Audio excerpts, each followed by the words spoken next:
Okay, so here's the thing. I don't actually like unboxings.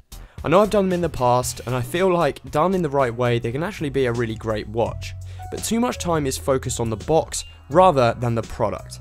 This is a very speedy unboxing of the iPhone 6, but one which will be focused much more on the product. We're actually looking at the beautiful new iPhone 6.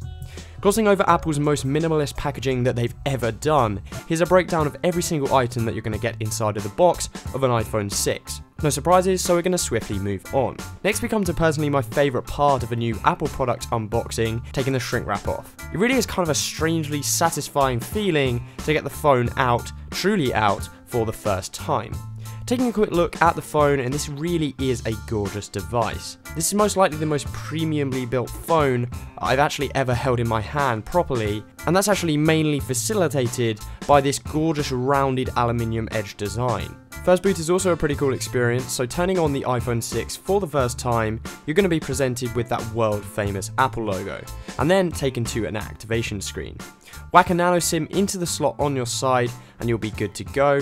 Again, all of this is just brushed aluminium, and it does really feel fantastic. Something new in the iPhone setup, and it's driven by iOS 8 along with the bigger iPhones, is that you now get two options. One to have a zoomed out version with kind of more screen real estate, and the other will simply enlarge an iPhone 5S equivalent display to make everything appear a bit bigger. Obviously you're going to want to do the zoomed out version because it's clearly what all the cool kids do. Probably the thing to strike me most about this phone initially is just how gorgeous the display is.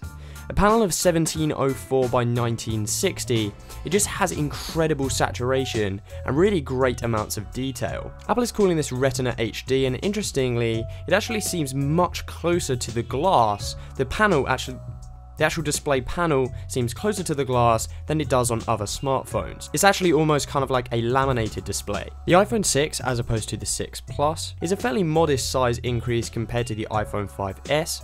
Here it is next to a OnePlus One, and that actually has a 5.5-inch screen, and also with an Apple iPhone 5S. With this form factor change comes a few hardware alterations as well. The speakers and the lightning ports have been redesigned to fit the new Apple design aesthetic, bringing in line with the iPad mini, the iPad Air, and also the iPod touches, along with the lock button being moved from the top of the phone onto the right hand side of the device to help with reachability.